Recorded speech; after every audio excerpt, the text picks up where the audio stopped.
Halo saudara, saya Virbum Veritatis. Komentar seperti yang saudara lihat sekarang di screen, mungkin bagi sebagian besar di antara Anda itu tidak perlu ditanggapi karena sangat bisik sekali ya. Tapi saudara perlu tahu bahwa komentar senada dengan isi serupa itu saya sudah dapat cukup banyak dan saya kira itu berasal dari orang-orang Kristen ya, mengindikasikan kualitas pelayanan yang sangat memprihatinkan di berbagai gereja.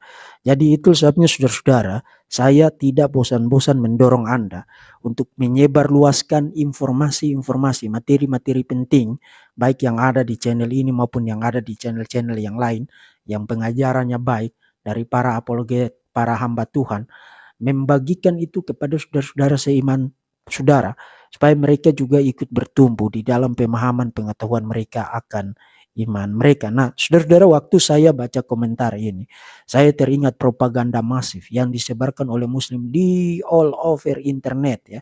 Saudara ketik saja di situ, Jesus prays like a Muslim, Yesus berdoa seperti Muslim, dan saudara akan lihat gambar seperti yang saudara lihat sekarang di screen. Itu muncul di mana-mana, disebarluaskan oleh Muslims. Yesus berdoa seperti Muslim. Nah, karena saudara bukan anggota dari kaum sebelah, saudara terbiasa pakai otak, saudara terbiasa mengecek akurasi informasi yang saudara dapat, kemudian saudara cek ini referensinya apa, ini rujukannya apa. Ternyata referensinya adalah Matius pasal 26 ayat 39 yang mereka cantumkan di situ. Maka ia maju sedikit lalu sujud dan berdoa titik titik titik. Kenapa ada titik-titik-titik?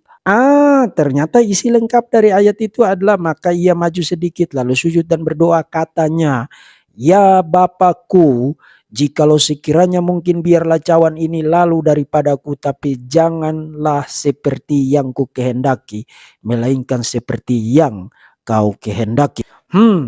Jadi ternyata Yesus Kristus di dalam doanya menyebut Allah dengan sebutan Bapakku.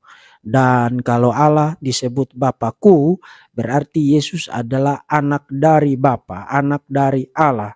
Kemudian saudara mulai mikir, kalau begitu sejak kapan Quran, sejak kapan Islam mengatakan Allah Subhanahu wa taala boleh disebut sebagai Bapa dan Isa Al-Masih adalah anak dari Allah Subhanahu wa taala.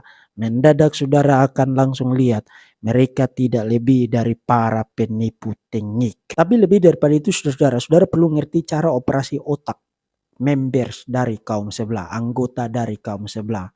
Cara operasi otak mereka adalah begini. Karena mereka berdoa dengan cara bersujud, kemudian teks Alkitab tadi mengatakan Yesus berdoa dengan cara bersujud, maka Yesus berdoa seperti Muslim, maka Yesus adalah Muslim. Nah, kalau saudara mau pakai cara otak model begitu, saudara tahu yang namanya bola kasti. Itu yang bulat yang warna hijau itu. Kemudian saudara ambil bola kasti, saudara sandingkan, taruh di samping apel berwarna hijau yang juga terlihat bulat dan juga berwarna hijau. Kalau saudara menyimpulkan Yesus Muslim, berdoa seperti Muslim, karena seperti Muslim dia berdoa dengan cara bersujud, kemudian saudara menyimpulkan Yesus adalah Muslim berdasarkan cara berdoa Yesus, itu sama dengan saudara mengatakan bola kasti adalah apel hijau, karena keduanya sama-sama bulat dan keduanya sama-sama hijau. Tapi saya punya sesuatu yang jauh lebih menarik dari itu ya. Sekarang yang saudara lihat di screen, ini adalah langkah-langkah step cara Muslim melakukan sholat. Nah, yang sekarang saudara lihat, ini adalah apa yang namanya proskunesis. Proskunesis ini dilakukan oleh orang-orang Persia jauh sebelum Islam lahir. Nah, di samping perbedaan-perbedaan yang jelas sekali saudara bisa lihat, tapi pertanyaannya kok bisa mirip banget ya antara tata cara sholatnya Muslim dengan tata cara proskunisisnya orang-orang Persia yang notabene jauh lebih dahulu mereka lakukan sebelum Islam lahir.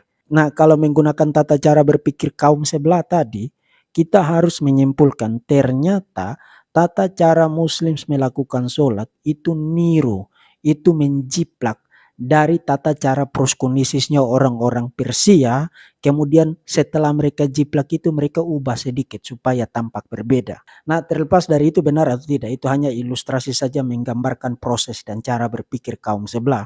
Terlepas dari itu benar atau tidak, pertanyaan pada komentar tadi, Yesus berdoa kepada siapa? Seharusnya sudah bisa dijawab dengan sangat ringkas ya.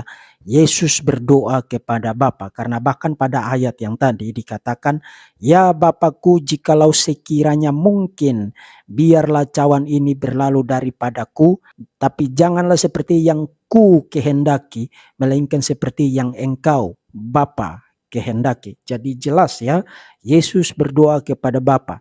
Yesus tidak berdoa kepada dirinya sendiri. Kemudian pertanyaan berikut, kalau Yesus berdoa kepada Bapa dan kalau dia Allah, kenapa dia berdoa? Allah kok berdoa kepada Allah?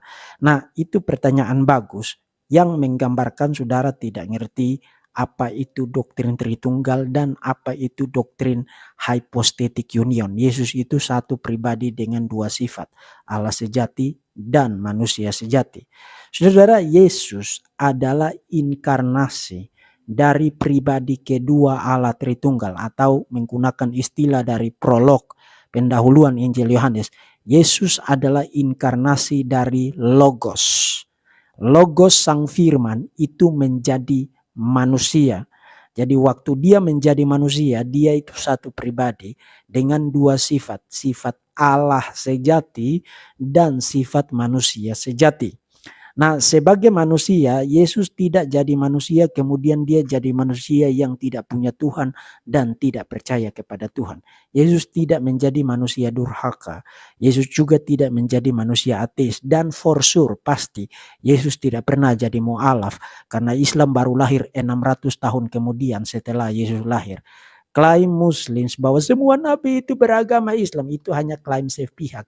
Itu klaim halu akbar yang tidak punya bukti sama sekali. Itu hanya klaim doang. Kembali kepada pertanyaan tadi, kalau Yesus itu Allah, kenapa dia berdoa? Dia berdoa karena dia bukan hanya Allah, tapi dia Allah yang menjadi manusia. Nah, sebagai manusia yang punya Tuhan, manusia yang saleh, yang percaya kepada Tuhan dan menggantungkan seluruh hidupnya dan segala sesuatu yang terjadi dalam hidupnya kepada Bapa, tentu saja dia harus berdoa. Nah, mungkin saja masih muncul pertanyaan-pertanyaan yang lain terkait dengan Yesus berdoa. Tapi yang saya mau katakan secara ringkas itu begini, saudara perlu belajar memahami doktrin Tritunggal dan memahami kristologi hypostatic union. Kristus itu satu pribadi dengan dua sifat, Allah sejati dan manusia sejati, dan materi-materi tentang doktrin Tritunggal dan kristologi hypostatic union itu sangat banyak ada di channel Verbum Veritatis. Silakan ambil waktu, kemudian tonton video-video itu, dapatkan materi dan pengajaran-pengajaran yang baik tentang doktrin-doktrin itu, dan saudara bukan hanya nanti tidak akan punya pertanyaan begitu lagi, tapi saudara akan ditolong untuk ikut menolong orang lain, saudara-saudara seiman yang lain yang mungkin saja punya pertanyaan-pertanyaan yang sama. Allah Tritunggal, Bapa, Putra, dan Roh Kudus memberkati kita sekalian. Salam.